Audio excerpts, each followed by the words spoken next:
Hello po. Hello. Isang magandang umaga po sa inyong lahat. Mga kababayan, mga minamahal, hello po. Hello. Ah, Good morning po sa inyong lahat. Ngayon po ay July 8, 8 ng Hulyo 2024 at ang oras po dito sa Los Angeles, California ay 6:33 6:33 ng umaga. Monday po at medyo makulimlim.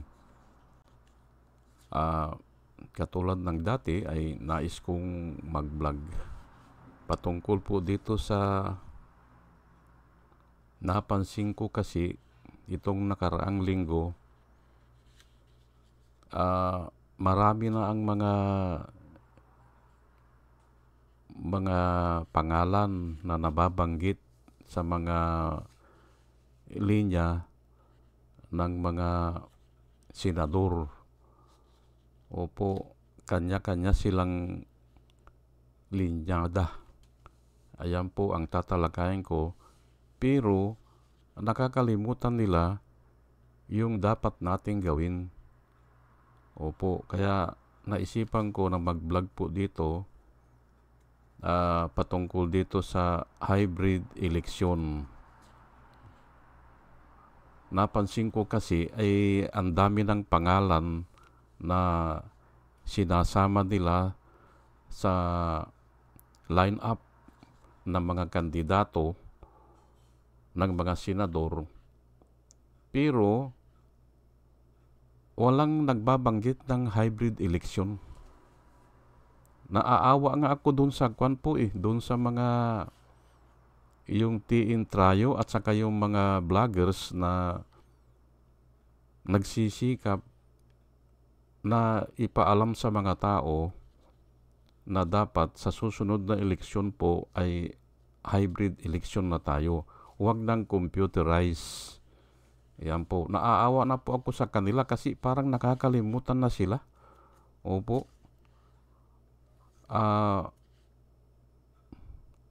Lalo na yung ibang vlogger po na dati ay sumusuporta sila, pero ngayon parang naniniwala sila na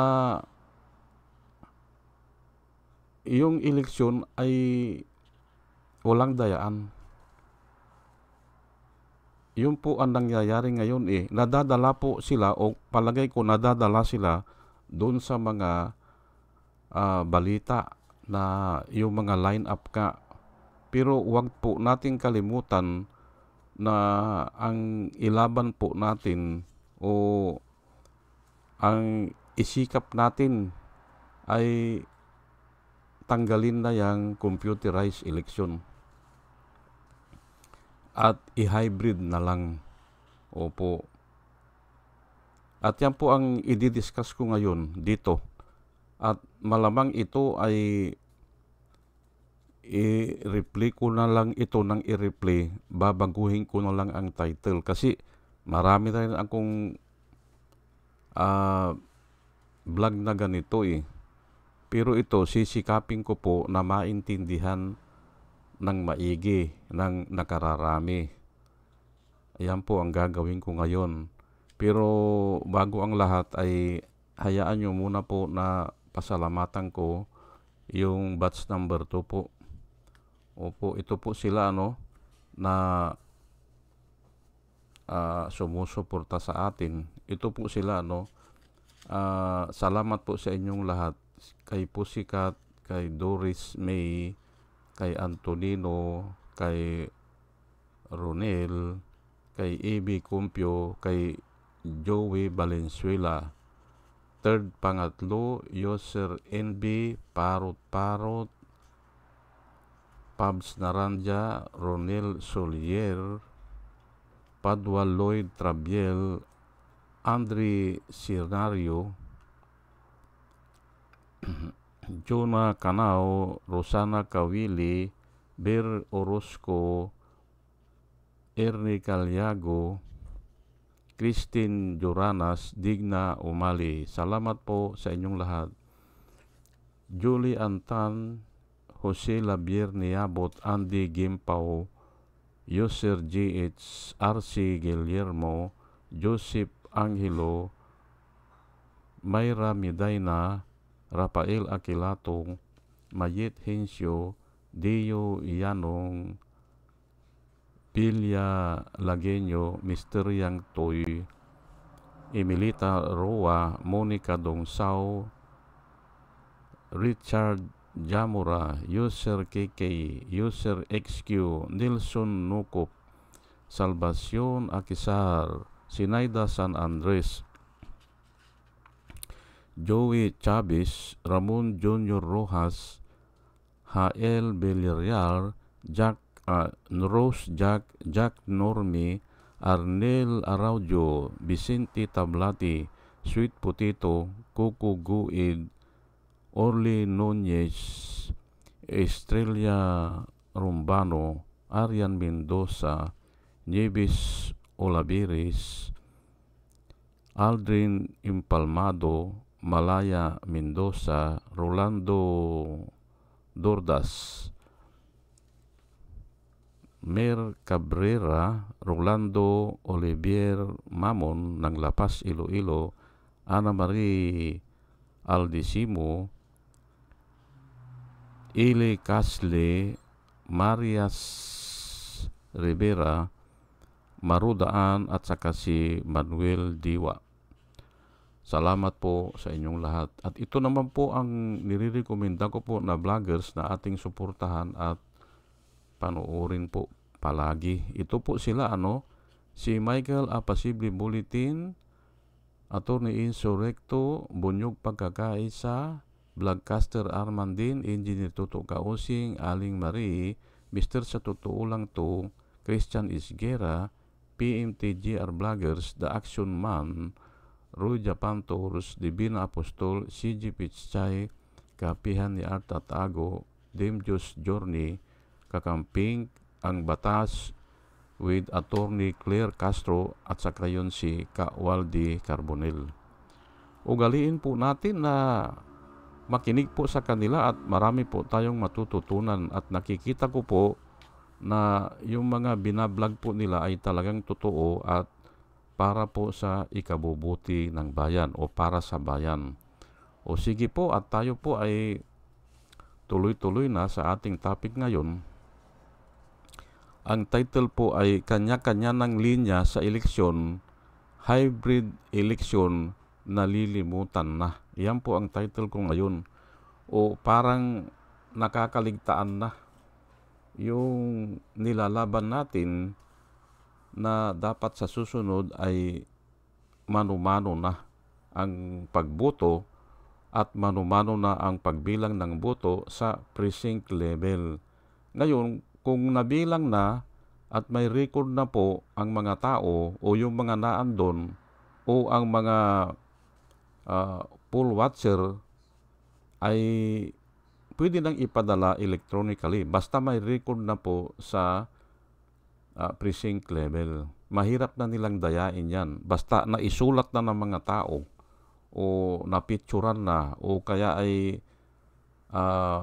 yung mga testigos ay may kanya-kanya na silang kopya, ay mahirap na nilang dayain. Ayan po ang dapat nating ilaban. Napansin ko kasi na parang natatabunan na ng ibang balita.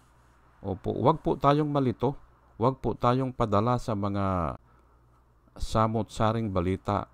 Ito po ang dapat unahin natin na sa susunod sa 2025 ay hybrid na. Opo. Ito po ang isi-share ko lang po sa inyo. Itong nakuha ko sa internet. Usually ganito ang ginagawa ko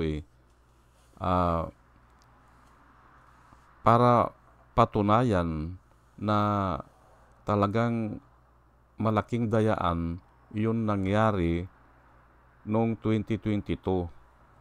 51% po kasi ng boto doon sa lahat ng bumoto kung 55 million po ang bumoto ay 51% po noon yung boto dumaan lang sa iisang IP address, private pa. At yan po ang ipapaliwanag ko basahin ko lang po only local networks use private IP address. Ayan po. Ang IP address po kasi yung private, ibig sabihin kaya nga private, doon lang siya. Local lang siya. Naka-network lang siya. Maaring isang building o isang kumpanya o isang compound o isang bahay. Doon lang siya. Kaya private siya, doon lang siya nagtatrabaho. Opo.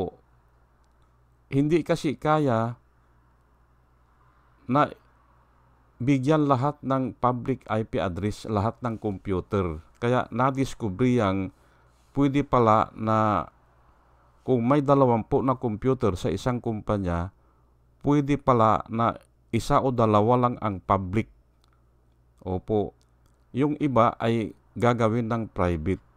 Ayan po.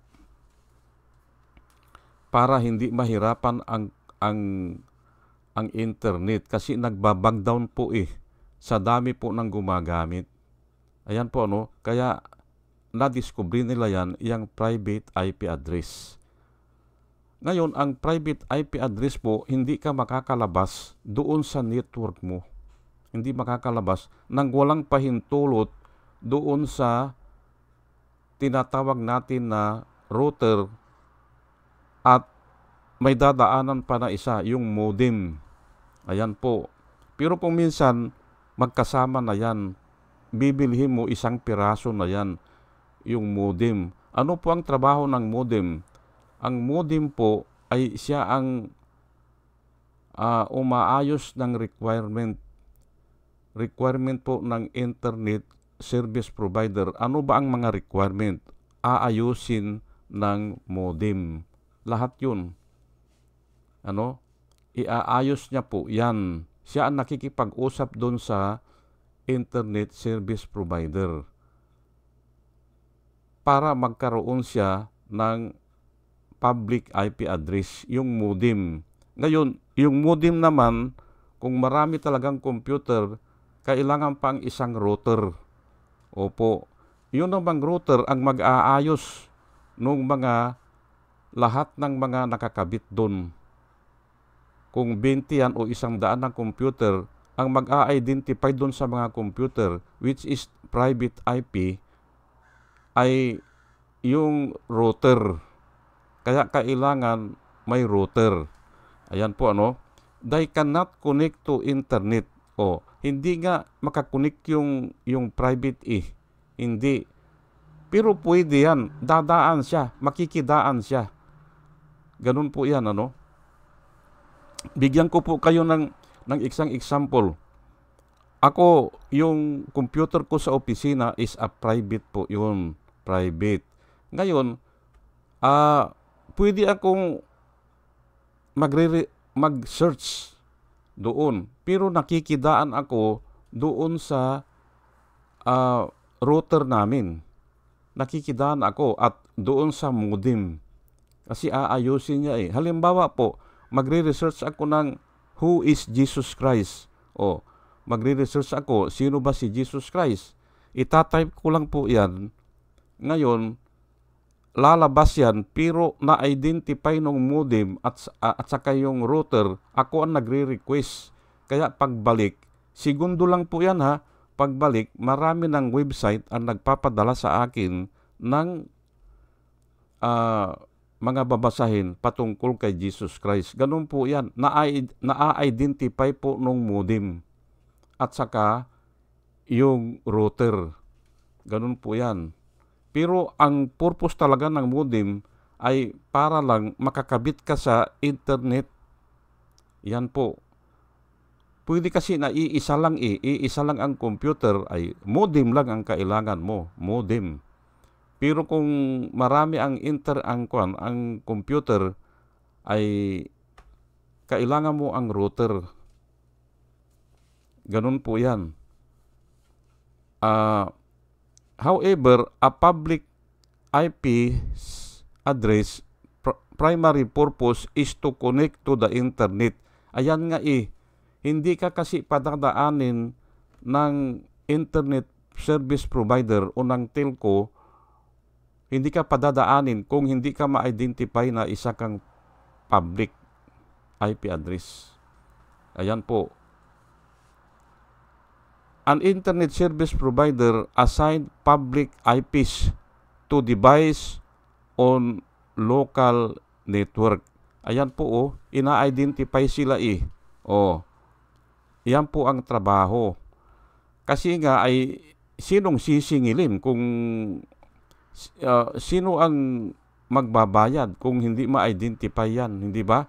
O kaya sino ang ididibanda kung nagpadala ka ng malalaswa na pananalita, ay sinong hahabulin? Kaya na-identify po yan sa pamamagitan ng router at saka yung modem. Ayan po kahit na pa ikaw ay local device o yung private. Opo. When you browse the internet, your public IP is the address that is visible.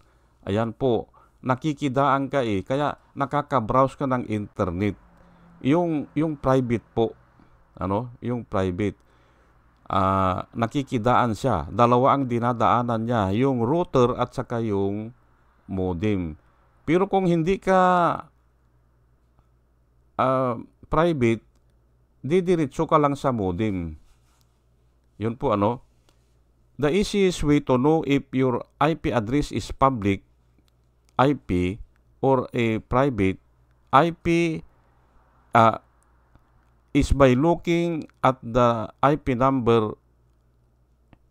If it is within one of the following ranges, it is a private. Ito po ang mga private. Tatlo po isang class A, isang class B, isang class C. Pero halos walang gumagamit ng class A. Kasi nga mga experimental yan o malalaki talaga yan na kumpanya na sila lang ang gumagawa niyan. O hindi pa sa public. Ito namang class B ay yung 172.16.0.2 ay kwan din ito. Bihira lang po ang gumagamit nito. Usually sa kwan ito, sa mga military o yung mga ina-assign lang yan sa kwan. Kung yung isa ay experimental, ito ay parang kwan ito mga top secret, ganun. Ngayon, ito ang ginagamit po ng karamihan sa atin. Ito yung class C. At yan nga ang ginamit po ng yan sa Comelec kasi ordinary lang yan 192.168.0.2. Yan po ang ginamit nila sa class C. Which is, sino ba ang nag-identify niyan? Adi yung Comelec kasi sila ang nag-receive Ang nag-identify po niyan ay yung router ng Comelec. Tignan nyo po yan, hindi ba? Ay na galing sa kanila kasi 192.168 is a private. Private po yan. Saan private? Doon sa Comelec server. Hindi ba? Ang ini-expect natin na ang magpadala ng mga boto ay yung vote counting machine. Yung po ang ini-expect natin. Pero hindi po nangyari Hindi Ang nagpadala ng boto, 51% po ng mga boto ay ipinadala ng isang private IP address. Nataliwas po doon sa kontrata. Hindi ba? Kaya nga malaki po ang dayaan dyan. Ulitin ko ang vote counting machine po ay public IP address po yan. Kasi makikidaan sila sa telco Kahit na galing ng Sampaloc o Santa Mesa o Paco o o Pasay, Maynila, dadaan po siya ng telco. Kaya is a public yung vote counting machine po, at ipapadala po yan sa 3 servers yung resulta po ng eleksyon. Yan po ang kontrata, yan po ang dapat nilang gawin. Ipapadala po sa 3 servers at the same time po yan. At the same time. Saan po ipapadala? Sa municipal server. Ayan po. Pangalawang padadalhan, at the same time po ito ha, or at one time. Ang pangalawa ay doon sa transparency server na ginagamit po ng PPCRB o ng media o ng mga kandidato. Kasi yan transparency nga po yan server o ng mga foreign correspondence. Yan po ang ginagamit nila. At ang pangatlo, ipapadala po sa COMELEC main server. Ayan po. Kaya nga, kahit saan ka titingin, kahit saan ka po titingin ng resulta, dapat pare-parehas po ang bilang ng resulta. Kasi nga iisa po ang nagpadala o iisa ang message na pinadala at iisa po ang time na pinadala. Kaya nga in no time, sang-ayon doon sa nabasa ko, matagal na nung 2019 ko pa alam ito Kasi nga pinatay nga nila nung 2019 po election, pinatay naman nila ang transparency server ng 7 oras. In no time, walang oras na hindi pare-parehas ang bilang yan. Kaya nga, nung napansin ng mga TN-Trayo, ay tika muna, kasi nga, pinalabas nila yung bilang, ano ba ang bilang nung transparency server nung after 1 hour? Ano ba ang bilang na binibilang na ng COMELEC after 1 hour? Ay ang laki po ng diferensya yun ang nahuli nila. Hindi ba? Bakit ang bilang nung transparency server ay nasa 20 million na on the first hour lang yan? 802. Samantalang dito sa COMELEC server, ang bilang naman nila ay 12 million lang. Ay hindi mangyayari yan kasi nga isa nagpadala may nangyayari po na kalukuhan pag ganon. Pero nahuli na yan, nila po yan ay 2 or 3 days ata. O almost 1 week na. Kasi ang nagpakita mismo ay yung COMELEC. Napansin po yan. Pangalawa na po yan, hindi ba? Na hindi po maikaila yan. Ang una, yung gumamit sila ng private IP address. Na bawal po yan. Kasi nga, ang vote counting machine po ay a public IP address. Bakit ang nagpapadala ng boto ay private IP address? Yun ang una. At ang pangatlo, na hindi nila pwedeng pasubalian, napansin ng mga tao, yung boto straight line. Ayan po, ay hindi pwedeng mangyari yan. Dapat yan ay curvature o kaya crooked line yan. Pag ipaplat mo, ay bakit pag plinat mo ang boto as the times goes by, hindi ba? As the times goes by, hanggang matapos, ay straight line ang boto Ayan po. Kaya alam ko noon na dinaya yan. Kasi yung nagpalabas lang sila ng 3 bulletin o ng announcement na ito na mga boto, ay nakita ko na po na straight line yung boto Pangatlo na po yan, hindi ba? Pero ang pinakamatindi dyan, yung pangalawa, yung sinasabi ng mga in no time, they are not the same. Yung boto ng COMELEC server, kung ang nabibilang nila ay 20 billion, dapat ang nabibilang na po ng transparency server ay 20 million na rin.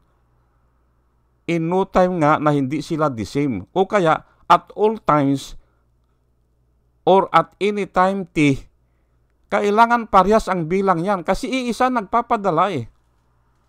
At iisa ang oras na pinadala. Kaya marireceive niyang sabay yan. Ay bakit ganun ang nangyari? Hindi ba? O, ang linaw po eh. Ang linaw. Ngayon, hindi ko na idadagdag yung nadidiscover nila ngayon na kasi nga hinihiling nila yung transparency, yung telco lag o yung reception lag. Yun ang hinihiling nila eh. Reception lag po. Kung anong talaga oras pinadala o anong oras nagpadala. Ay yan na nga eh. Kaya pala hindi nila maipakita. Kaya pala ganun ang isang taon na hindi pa nga maipakita eh. Yung reception lag lang po. Anong oras dumaan sa telco yung pinadala ng mga boto. Ay alauna pa lang pala eh. May nagpapadala na eh. Alauna ng botohan. Eh di, kalukuhan yan. Oh. Kaya pala, ayaw nilang ipakita. Ganun po yan. Kaya, napakalaki po ng dayaan dyan. Oh. Ayan nga Oh. Sigurado po yan. Oh. Punta na ako ngayon dito sa Bible verse. Jeremiah 5:21. Hear this now.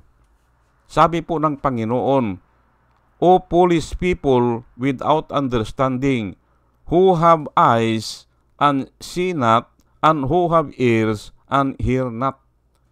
Ayan po, hindi po ginamit ng mga tao ang kanilang mata sa pagbilang ng boto. Bagkus, ipinabahala nila o ang ginamit nila ay yung artificial. Kaya ganyan. Sino mag-testify ngayon dyan na okay yan? Wala kasi nga wala naman tao naka-witness eh. Na sa ganong presinto ay ito talaga ang boto. Wala eh. Ipinabahala na lang sa masin. Ay kung ano po ang ikuman ng masin, yun ang palalabasin niya eh. Kaya delikado po yan. Kaya nga po sa ibang bansa, lalo na ata sa Germany, hindi nag-decide po ang Supreme Court nila na hindi dapat ganyan. Hindi dapat computerized. Dapat mano-mano kasi nga yun ang transparent. Hindi ba? Ay mahalaga po ang mata, mahalaga po ang tainga. Dapat gamitin po natin. Ulitin ko lang po ang sinabi ng Panginoon. Sinasabi po dito ay foolish people at saka without understanding. Ay totoo nga naman eh. Paano natin maintindihan yan na ang nanalo ay, hindi ba? Noong 2019 po, na ang nanalo ay sila Bongo, kasi nga pinatay po nila ang transparency server ng 7 oras. Pagbukas po nila, ang sabi nila ay 75% na, alauna na po ng umaga. 75% ang nabibilang at ito na ang mga nanalo. Sabi nila, si Bongo, si Bato de la Rosa, si Amy Marcos, si Tolentino. Ayan na. Ay anong magagawa ng mga tao? Kasi nga ay computerized eh. Wala silang record eh. Ganun po, hindi po ba? Kaya nga tama po ang sabi ng Panginoon eh, foolish people at saka without understanding. Hindi po ako nagsasabi niyan. Ang Panginoon po, pag hindi mo ginagamit ang iyong mata o kaya hindi mo nagamit o walang kwenta, hindi ba? At iyan po ang panawagan po ng ating Panginoong Hesus. Si Jesus Christ, ilang beses po yan na sinasabi. Kaya nga, napakahalaga po eh. Mark 4:23, If any man have ears to hear, let him hear. Ayan po. Ngayon, dito po sa panukala na computerized na tayo, panukala lang po ng tao yan eh. At ang tao po ay, ang tao naman kwan naman yan eh. Akala nila sila lang ang magaling. Akala nila sila ang 100% na tumpak, hindi ba? Akala nila lang yan. Ang sabi nila noon, mag-computerize na tayo para wala na yung dagdag bawas. Ay mas lalo po nagrabe. Kasi kaya nilang dayain na lahat eh. noon ang dinadaya lang nila ay bandang Mindanao, yung dagdag bawas. Pero pagdating dito, wholesale na po yan. Ayan po, dahil nga dyan sa computer na yan. Ulitin ko ang tao po, ang iniisip ng tao, siya ang magaling. Proposal nila yan dati nung maraming dagdag bawas ito si Enrile. Sa bandang Mindanao, puro dun siya nananalo. Ang sabi nila ay computerized na. Ayan ngayon ang nangyayari. Hindi ba? Ang panukala po ng tao ay karamihan dyan palpak yan. Dahil nga sa kasamaan ng tao, dahil nga humahanap ang tao ay talagang paano niya baliin ang batas. Iyan po ang tao, rebelde. Ayaw talagang sumunod sa batas. Opo, ganyan po talaga ang tao. Sa Mark sinabi din at sa Matthew at alam ko parating ganyan po ang sinasabi ni Jesus Christ. If anyone has ears to hear, let him hear. Ayan po. Kaya sa susunod po, gamitin na po natin ang ating mga tainga, ang ating mga mata sa pagbilang po ng boto o sa pagboto sa precinct level. At least para maiwasan po yang dayaan na yan. At ito kung hindi po mababago yan, ang mananalo po dyan, kung computerized na naman yan, ang mananalo po dyan ay yung sobrang sama. Opo, kasi hindi sila natatakot Wala silang takot kahit na mahuli sila. Hindi naman sila mahuhuli after 1 year, after 2 years, patapos na ang term nila, hindi ba? O kaya wala na magagawa kasi nga wala sa batas Wala tayong batas na kung nahuli after 1 year, ano ang gagawin? Wala po tayong batas dyan. Kaya nga kulang talaga ang batas dahil sa katigasan po ng ulo ng tao. Ayan po. Ay ito nga nakikiusap po ako sa inyo na ilaban po natin na sa susunod na eleksyon ay hybrid na. Tulungan po natin yung TN Trio at saka si Michael Apacible. Parati niyang binabanggit ito at saka si Engineer Tuto Kausing na sa susunod ay hybrid na tayo. Pero yung iba ay parang pumapayag na sila ay hindi po kayo mananalo.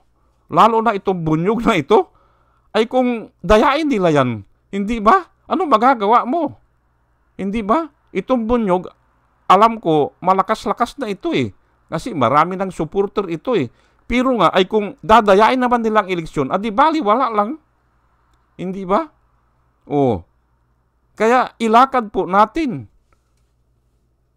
Magtulong-tulong po tayo. Lalo na yung mga vloggers na dati na napapakinggan ko. Ang gagaling nila, pero ngayon parang wala na Parang pumapayag na sila. Parang binabalidate nila na si Marcos ang nanalo. Yun ang ayaw ko na ginagawa nila. Lalo na ito si Trillanes. Tinapik ko na ng isang araw yan. Diyan ako hindi pabor sa sinasabi ni Trillanes. Opo. Sige po at hanggang dito na lang po At ako po ay pinapanalangin ko po sa Diyos na sana lahat ng nakikinig po sa akin ay magkaroon ng wisdom na nanggagaling po sa Diyos. At muli ay isang magandang umaga po mga kababayan, mga minamahal. Good morning po sa inyo, hello po sa inyo at salamat po sa inyong pakikinig Salamat po ng marami. Salamat po.